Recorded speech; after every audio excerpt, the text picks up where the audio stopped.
ಸ್ನೇಹಿತರೆ, ಮೀಡಿಯಾ ಮಾಸ್ಟರ್ಸ್ಗೆ ಸ್ವಾಗತ ಸುಸ್ವಾಗತ. ಗೆಳೆಯರೆ, ವಕ್ಫ್ ಮತ್ತೆ ಸುದ್ದಿ ಮಾಡ್ತಾ ಇದೆ. ದೆಹಲಿಯ ಸುಮಾರು 200ಕ್ಕೂ ಹೆಚ್ಚು ಸರ್ಕಾರಿ ಆಸ್ತಿಗಳನ್ನು ವಕ್ಫ್ ನಮ್ಮದು ಅಂತ ಕ್ಲೈಮ್ ಮಾಡ್ತಾ ಇದೆ. ಬಿಹಾರದ ರಾಜಧಾನಿ ಪಾಟ್ನಾ ಸಮೀಪದ ಗ್ರಾಮವೊಂದನ್ನು ಅದು ನಮಗೇ ಸೇರಬೇಕು ಅಂತ ನೋಟಿಸ್ ಕೊಟ್ಟಿದೆ. ಸ್ವಾತಂತ್ರ್ಯ ಪೂರ್ವದಿಂದ ಪುರಾತತ್ವ ಇಲಾಖೆಯ ಅಧೀನದಲ್ಲಿರುವ ಸ್ಮಾರಕಗಳ ವಿಷಯದಲ್ಲಿ ಕೂಡ ವಕ್ಫ್ ತಗಾದೆಯನ್ನು ತೆಗೆದಿದೆ. ಸ್ಮಾರಕಗಳು ವಕ್ಫ್ನ ಆಸ್ತಿಗಳು ಅಂತ ನೋಟಿಸ್ ಅನ್ನು ಕೊಡಲಾಗಿದೆ. ಹಾಗೆ ದೆಹಲಿಯ ಸುಮಾರು 200 ಸರ್ಕಾರಿ ಆಸ್ತಿಗಳಿಗೆ ಕೂಡ ವಕ್ಫ್ ಇದೆಲ್ಲ ನಮಗೆ ಸೇರಬೇಕು ಅಂತ ನೋಟಿಸ್ ಅನ್ನು ಕೊಟ್ಟಿದೆ. ಆ ಆಸ್ತಿಗಳನ್ನು ಕ್ಲೈಮ್ ಮಾಡ್ಕೊಳ್ಳೋದಕ್ಕೆ ಹೋಗ್ತಾ ಇದೆ. ಅಲ್ಲಿ ಈ ಆಸ್ತಿಗಳು ವಕ್ಫ್ ಬೋರ್ಡ್ ಅನ್ನೋದು ರಚನೆ ಆಗೋದಕ್ಕೂ ಮೊದಲೇ ಬ್ರಿಟಿಷರ ಕಾಲದಲ್ಲಿ ಸರ್ಕಾರ ದೆಹಲಿಯ ಅಭಿವೃದ್ಧಿಗಾಗಿ ಸ್ವಾಧೀನಪಡಿಸಿಕೊಂಡ ಆಸ್ತಿಗಳು, ಅವು ಕೂಡ ಈಗ ವಕ್ಫೇ ಆಗಬೇಕು ಅಂತ ಬೋರ್ಡ್ ಹೇಳ್ತಾ ಇದೆ. ಹಾಗಾದ್ರೆ ಏನಿದು ವಕ್ಫ್ ಬೋರ್ಡ್ನ ಆಸ್ತಿ ಹಪಹಪಿ? ಈ ವಿಷಯಗಳು ಈಗ ಹೊರ ಬರ್ತಾ ಇರೋದು ಯಾಕೆ? ಬನ್ನಿ ನೋಡೋಣ.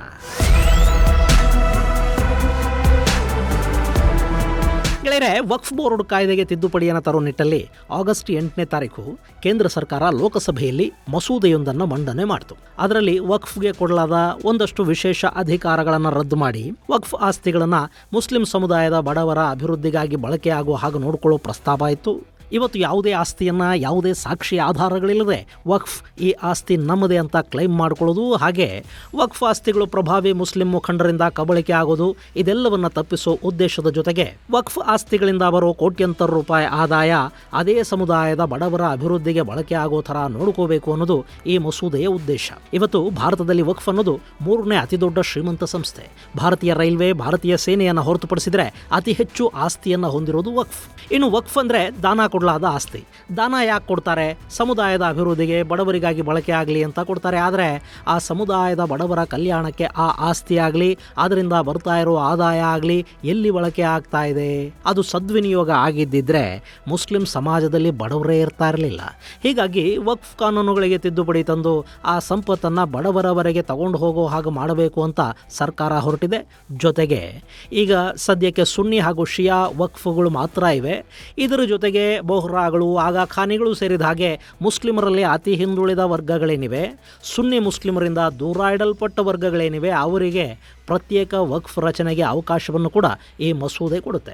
ಹೀಗಾಗಿ ಸಹಜವಾಗಿ ಇದನ್ನು ಸುನ್ನಿಗಳ ಮುಸ್ಲಿಂ ಪರ್ಸನಲ್ ಲಾ ಬೋರ್ಡ್ ವಿರೋಧಿಸ್ತಾ ಇದೆ. ಈ ಪರ್ಸನಲ್ ಲಾ ಬೋರ್ಡ್ ಅನ್ನೋದು ಭಾರತದ ಬಹುಸಂಖ್ಯಾತ ಮುಸ್ಲಿಮರ ಮೇಲೆ ಪ್ರಭಾವ ಬೀರಬಲ್ಲ ಸಂಸ್ಥೆ. ಈ ಹಿಂದೆ ಶಬನೋ ಪ್ರಕರಣದಲ್ಲಿ ಸುಪ್ರೀಂ ಕೋರ್ಟ್ ಕೊಟ್ಟಿದ್ದ ತೀರ್ಪನ್ನು ಉಲ್ಟಾ ಮಾಡೋ ಹಾಗೆ ಕೇಂದ್ರ ಸರ್ಕಾರ Muslim women protection of rights on divorce act 1986 ಅನ್ನ ಜಾರಿಗೆ ತಂತಲ್ಲ, ಅದರ ಹಿಂದಿದ್ದದ್ದು, ಅದಕ್ಕಾಗಿ ಒತ್ತಡ ಹೇರಿದ್ದು ಕೂಡ ಇದೇ Muslim personal law board. Simple ಆಗಿ ಭಾರತದಲ್ಲಿ ಶರಿಯಾ ಕಾನೂನುಗಳು ಜಾರಿಯಾಗಬೇಕು ಅಂತ ಬಯಸುವ ಸಂಸ್ಥೆ ಇದು. ಈಗ ವಕ್ಫ್ ಅಮೆಂಡ್ಮೆಂಟ್ ಮಸೂದೆಗೆ ಕೂಡ ವಿರೋಧವನ್ನು ವ್ಯಕ್ತಪಡಿಸ್ತಾ ಇದೆ. ಅವರ ಕೈಯಲ್ಲಿ ದೊಡ್ಡ ವೋಟ್ ಬ್ಯಾಂಕ್ ಇದೆ. ಹೀಗಾಗಿ ಕಾಂಗ್ರೆಸ್, ಡಿಎಂಕೆ, ತೃಣಮೂಲ, ಕಮ್ಯುನಿಸ್ಟ್ ಸೇರಿದ ಹಾಗೆ ಪ್ರತಿಪಕ್ಷಗಳು ವಕ್ಫ್ ಬಿಲ್ಗೆ ವಿರೋಧವನ್ನು ವ್ಯಕ್ತಪಡಿಸ್ತಾ ಇವೆ. ಮೊನ್ನೆ ಆಗಸ್ಟ್ 8ನೇ ತಾರೀಕು ಲೋಕಸಭೆಯಲ್ಲಿ ಅಲ್ಪಸಂಖ್ಯಾತ ವ್ಯವಹಾರಗಳ ಸಚಿವ ಕಿರಣ್ ರಿಜಿಜು ಈ ಬಿಲ್ ಮಂಡನೆ ಮಾಡಿದಾಗ ಕೂಡ ಪ್ರತಿಪಕ್ಷಗಳು ವಿರೋಧವನ್ನು ವ್ಯಕ್ತಪಡಿಸಿದ್ವು. ಕೆಲವರು ಬಿಲ್ಲನ್ನು ವಾಪಸ್ ಪಡೀರಿ ಅಂತ ಒತ್ತಾಯ ಮಾಡಿದರೆ, ಮತ್ತೆ ಕೆಲವರು ಇದರ ಬಗ್ಗೆ ಪುನರ್ ಪರಿಶೀಲನೆಗೆ ಸಂಸದೀಯ ಸಮಿತಿಯನ್ನು ರಚನೆ ಮಾಡಿ ಅದಕ್ಕೆ ಒಪ್ಪಿಸಿ ಅಂತ ಒತ್ತಾಯ ಮಾಡಿದರು. ಅದರಂತೆ ಸಚಿವ ರಿಜಿಜು ಜಂಟಿ ಸದನ ಸಮಿತಿ ರಚನೆಯ ಪ್ರಸ್ತಾಪವನ್ನು ಮಂಡಿಸಿದರು. ಈಗ ಆ ಬಿಲ್ ಬಗ್ಗೆ ಪರಿಶೀಲನೆ ನಡೆಸೋದಕ್ಕೆ, ಅದಕ್ಕೆ ಸಂಬಂಧಪಟ್ಟಂತೆ ಅಭಿಪ್ರಾಯಗಳ ಸಂಗ್ರಹಣೆಗೆ ಪ್ರತಿಪಕ್ಷ ಸದಸ್ಯರನ್ನು ಕೂಡ ಒಳಗೊಂಡ ಒಂದು ಜಂಟಿ ಸದನ ಸಮಿತಿಯನ್ನು ರಚನೆ ಮಾಡಲಾಗಿದೆ. ಮೊನ್ನೆ ಆ ಸಮಿತಿಯ ಸಭೆಯಲ್ಲಿ ಅರ್ಬನ್ ಅಫೇರ್ಸ್ ಹಾಗೂ ರೋಡ್ ಟ್ರಾನ್ಸ್ಪೋರ್ಟ್ ಇಲಾಖೆಯ ಕಾರ್ಯದರ್ಶಿಗಳು ಮತ್ತು ರೈಲ್ವೆ ಬೋರ್ಡ್ನ ಚೇರ್ಮನ್ ವಕ್ಫ್ನಿಂದ ಆಗ್ತಾ ಇರೋ ಸಮಸ್ಯೆಗಳ ಬಗ್ಗೆ ಸುದೀರ್ಘ ಪ್ರೆಸೆಂಟೇಷನ್ ಒಂದನ್ನು ಕೊಟ್ಟಿದ್ದಾರೆ. ಹಾಗೆ ಪ್ರತಿಪಕ್ಷಗಳ ಸದಸ್ಯರ ತೀಕ್ಷ್ಣ ಪ್ರಶ್ನೆಗಳಿಗೆ ಕೂಡ ಅವರು ಉತ್ತರಗಳನ್ನು ಕೊಟ್ಟಿದ್ದಾರೆ. ಈ ಪ್ರೆಸೆಂಟೇಷನ್ ನಲ್ಲಿ ಅಚ್ಚರಿಗೆ ಒಳಪಡಿಸುವ ಒಂದಷ್ಟು ಅಂಶಗಳಿವೆ. ದೆಹಲಿ ಇದೆಯಲ್ಲ, ಅಲ್ಲಿನ ಸುಮಾರು 200ಕ್ಕೂ ಹೆಚ್ಚು ಸರ್ಕಾರಿ ಆಸ್ತಿಗಳನ್ನು ಇವೆಲ್ಲ ನಮಗೆ ಸೇರಬೇಕು ಅಂತ ವಕ್ಫ್ ಕ್ಲೈಮ್ ಮಾಡ್ತಾ ಇದೆಯಂತೆ. ಅದರಲ್ಲಿ 138 ಆಸ್ತಿಗಳು ಡೆಲ್ಲಿ ಡೆವಲಪ್ಮೆಂಟ್ ಅಥಾರಿಟಿಗೆ ಸೇರಿದ ಆಸ್ತಿಗಳಾಗಿವೆ. ಹಾಗೆ 108 ಆಸ್ತಿಗಳು ಲ್ಯಾಂಡ್ ಅಂಡ್ ಡೆವಲಪ್ಮೆಂಟ್ ಆಫೀಸ್ ಅಧೀನದ ಆಸ್ತಿಗಳಾಗಿವೆ. ಗೆಳೆಯರೆ, ದೆಹಲಿಯಲ್ಲಿ ಈ ಆಸ್ತಿಪಾಸ್ತಿಗಳಿವೆಯಲ್ಲ, ಇವು ವಕ್ಫ್ ಬೋರ್ಡ್ ಅನ್ನೋದು ಅಸ್ತಿತ್ವಕ್ಕೆ ಬರುವ ಮೊದಲೇ ಸರ್ಕಾರದ ವಶದಲ್ಲಿದ್ದ ಆಸ್ತಿಗಳಾಗಿದ್ವು. ಈ ವಕ್ಫ್ ಬೋರ್ಡ್ ಇದೆಯಲ್ಲ, ಇದು ಭಾರತದಲ್ಲಿ ಶುರುವಾಗಿದ್ದು 1954ರಲ್ಲಿ. ದೆಹಲಿಯನ್ನು ನಿರ್ಮಾಣ ಮಾಡಿದ್ದು 1912ರಲ್ಲಿ. ಅಲ್ಲಿವರೆಗೆ ಬ್ರಿಟಿಷರು ಕೋಲ್ಕತ್ತಾನ ಭಾರತದ ರಾಜಧಾನಿಯನ್ನಾಗಿ ಮಾಡಿಕೊಂಡಿದ್ದರು. 1911ರಲ್ಲಿ ಬ್ರಿಟನ್ನಿನ ರಾಜ 5ನೇ ಜಾರ್ಜ್ ರಾಜಧಾನಿಯನ್ನು ಕೋಲ್ಕತ್ತಾದಿಂದ ದೆಹಲಿಗೆ ಬದಲಾಯಿಸುವುದಕ್ಕೆ ಆದೇಶವನ್ನು ಕೊಡ್ತಾನೆ. ಹೀಗಾಗಿ 1912ರಲ್ಲಿ ನವದೆಹಲಿಯ ನಿರ್ಮಾಣ ಆರಂಭ ಆಗುತ್ತೆ. ಈ ಸಂದರ್ಭದಲ್ಲಿ ಅಂದ್ರೆ 1911-12ರ ನಡುವೆ ಬ್ರಿಟಿಷರು ಈ ಭಾಗದಲ್ಲಿ ಭೂಸ್ವಾಧೀನವನ್ನ ಶುರು ಮಾಡ್ತಾರೆ. ಅಲ್ಲಿ ಭೂಮಾಲೀಕರೇನಿದ್ರು ಅವರಿಗೆ ಪರಿಹಾರವನ್ನ ಕೊಟ್ಟು ನವದೆಹಲಿಯ ನಿರ್ಮಾಣಕ್ಕೆ ಬೇಕಾದ ಜಮೀನನ್ನ ಬ್ರಿಟಿಷರು ವಶಪಡಿಸಿಕೊಂಡ್ರು. ಆನಂತರ 1931ರಲ್ಲಿ ರಾಜಧಾನಿ ನಗರ ನವದೆಹಲಿಯನ್ನ ಅವತ್ತಿನ ಗವರ್ನರ್ ಜನರಲ್ ಲಾರ್ಡ್ ಇರ್ವಿನ್ ಉದ್ಘಾಟನೆಯನ್ನು ಮಾಡ್ತಾನೆ. ಇಂಥ ದೆಹಲಿಯಲ್ಲಿ ಅಲ್ಲಿನ ಡೆವಲಪ್ಮೆಂಟ್ ಅಥಾರಿಟಿಗೆ ಸೇರಿದ 138 ಆಸ್ತಿಗಳನ್ನ ಬ್ರಿಟಿಷರ ಕಾಲದಲ್ಲಿ ಪರಿಹಾರ ನೀಡಿ ಸ್ವಾಧೀನಪಡಿಸಿಕೊಳ್ಳಲಾದ ಆಸ್ತಿಗಳನ್ನು ಕೂಡ ಈಗ ವಕ್ಫ್ ಇದೆಲ್ಲ ನಮಗೆ ಸೇರಬೇಕು ಅಂತ ಹೇಳ್ತಾ ಇದೆ. ಇನ್ನು ರೈಲ್ವೆ ಇಲಾಖೆ ಕೂಡ ಈ ಬಗ್ಗೆ ಒಂದು ಪ್ರೆಸೆಂಟೇಷನ್ ಅನ್ನು ಕೊಟ್ಟಿದೆ. ರೈಲ್ವೆ ಇಲಾಖೆಗೆ ಸೇರಿದ ಸಾಕಷ್ಟು ಆಸ್ತಿಪಾಸ್ತಿಗಳ ಮೇಲೆ ವಕ್ಫ್ ಪ್ರಕರಣಗಳನ್ನು ದಾಖಲು ಮಾಡಿದೆ. ಇವೆಲ್ಲ ವಕ್ಫ್ ಆಸ್ತಿಗಳು ಅಂತ ಹೇಳ್ತಾ ಇದೆ ಅನ್ನೋದನ್ನ ರೈಲ್ವೆ ಇಲಾಖೆ ತಿಳಿಸಿದೆ.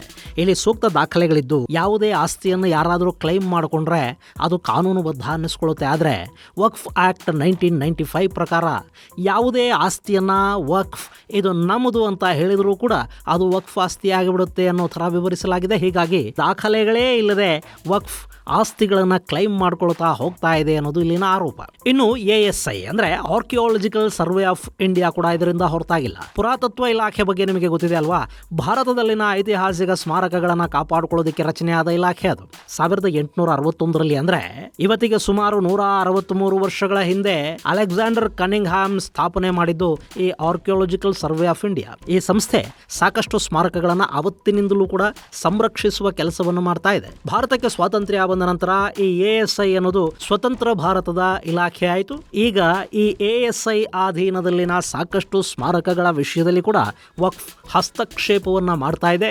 ಇದರಿಂದ ನಮಗೆ ಸ್ಮಾರಕಗಳನ್ನು ಸಂರಕ್ಷಿಸುವ ಮತ್ತು ಅಲ್ಲಿ ಸಂಶೋಧನೆಗಳನ್ನು ಮಾಡೋದಕ್ಕೆ ತೊಂದರೆ ಆಗ್ತಾ ಇದೆ ಅಂತ ASI ಕೂಡ ಆರೋಪವನ್ನು ಮಾಡ್ತಾ ಇದೆ. ಈ ಎಲ್ಲ ಇಲಾಖೆಗಳು ವಕ್ಫ್ ಕಾಯ್ದೆಗೆ ತಿದ್ದುಪಡಿ ತುಂಬಾ ಅಗತ್ಯ ಅಂತ ಸಮಿತಿಯ ಮುಂದೆ ತಮ್ಮ ಅಭಿಪ್ರಾಯಗಳನ್ನು ದಾಖಲು ಮಾಡಿವೆ. ಇನ್ನು ಇದೇ ಸಂದರ್ಭದಲ್ಲಿ ರೈಲ್ವೆ ಹಾಗೂ ಅರ್ಬನ್ ಅಫೇರ್ಸ್ ಅಂಡ್ ರೋಡ್ ಟ್ರಾನ್ಸ್ಪೋರ್ಟ್ಗಳಿಗೆ ಸಂಬಂಧಪಟ್ಟ ವಕ್ಫ್ ಜೊತೆಗಿನ ಆಸ್ತಿ ವಿವಾದಗಳು ನ್ಯಾಯಾಲಯದಲ್ಲಿವೆ ಮತ್ತು ಸಾಕಷ್ಟು ವ್ಯಾಜ್ಯಗಳಲ್ಲಿ ಸರ್ಕಾರಿ ಇಲಾಖೆಗಳು ಗೆಲುವನ್ನು ಕೂಡ ಪಡೆದಿವೆ.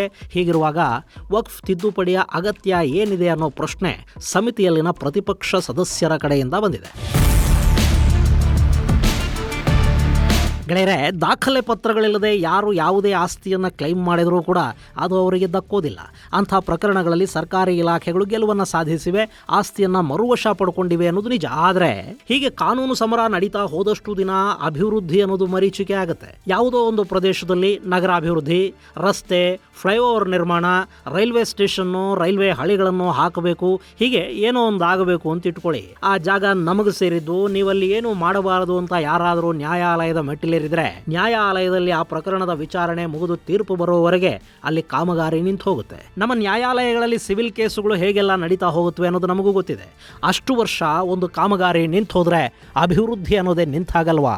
ಆನಂತರ ಅಲ್ಲಿ ಕೇಸ್ ಗೆದ್ದು ಕೆಲಸ ಶುರು ಮಾಡೋ ಹೊತ್ತಿಗೆ ಅದರ ವೆಚ್ಚ ಎಷ್ಟು ಹೆಚ್ಚಾಗಿರುತ್ತೆ, ಅದನ್ನು ಭರಿಸಬೇಕಾದವರು ಯಾರು? ನಾವು ತೆರಿಗೆ ಪಾವತಿದಾರರು ತಾನೆ.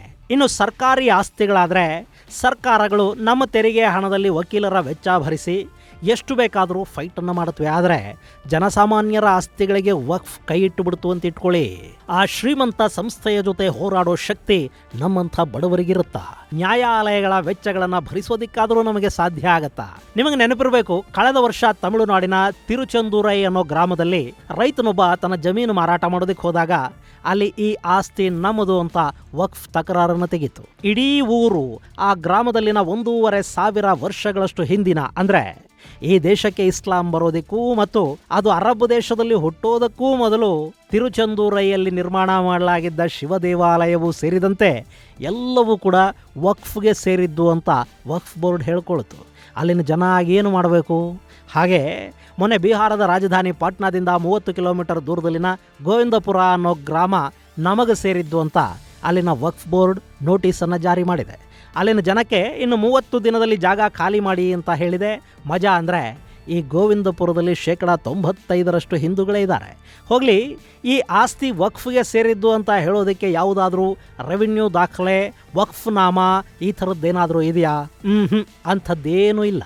ಇನ್ನು ಖಾಲಿ ಮಾಡಬೇಕಾದ ಜನರಲ್ಲಿ ಮುಸ್ಲಿಮರ ಮನೆಗಳು ಇವೆ, ಅವರು ಕೂಡ ಮನೆ ಕಳ್ಕೋಬೇಕಾಗಿ ಬರುತ್ತೆ. ಇಲ್ಲಿ ವಕ್ಫ್ ಮಂಡಳಿಗೆ ಕನಸಲ್ಲಿ ಯಾವುದೋ ಆಸ್ತಿ ಕಾಣಿಸಿ ಅದು ಔರಂಗಜೇಬನೋ ಟಿಪ್ಪು ಸುಲ್ತಾನೋ ನಮಗೆ ಕೊಟ್ಟಿದ್ದಲ್ವಾ ಅನ್ನಿಸಿ ಅದು ನಮ್ಮದೇ ಅಂತ ಅವರು ನೋಟಿಸನ್ನು ಜಾರಿ ಮಾಡಿದರೆ ಆ ಆಸ್ತಿಯ ಮಾಲೀಕರು ನ್ಯಾಯಾಲಯಕ್ಕೆ ಹೋಗೋ ಮೊದಲು ವಕ್ಫ್ ಟ್ರಿಬ್ಯುನಲ್ನ ಮುಂದೆ ಹೋಗಿ ಅಲ್ಲಿ ಮಹಾಪ್ರಭು ಜಹಾಪನ ಇದು ನಮ್ಮದೇ ಆಸ್ತಿ ನೋಡಿ, ನಮ್ಮ ಹತ್ರ ದಾಖಲೆಗಳಿವೆ ಅಂತ ತೋರಿಸಿ ಅವರು ದಯಾಮಯರಾಗಿ ಒಪ್ಪಿಗೆಯನ್ನು ಕೊಟ್ಟರೆ ಆ ಆಸ್ತಿಯನ್ನು ಇಟ್ಕೋಬೇಕು.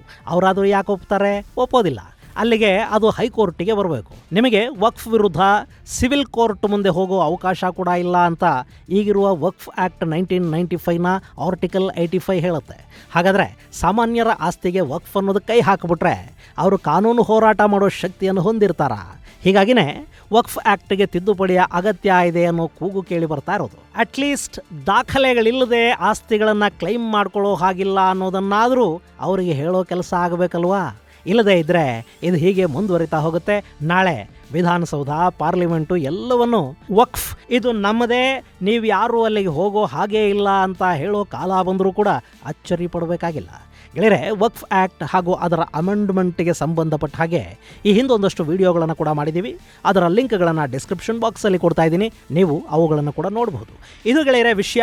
ಮುಂದಿನ ಸಂಚಿಕೆಯಲ್ಲಿ ಮತ್ತಷ್ಟು ವಿಶೇಷಗಳ ಜೊತೆ ಮತ್ತೆ ಭೇಟಿಯಾಗೋಣ. ಅಲ್ಲಿವರೆಗೆ ಜೈ ಹಿಂದ್, ಜೈ ಕರ್ನಾಟಕ.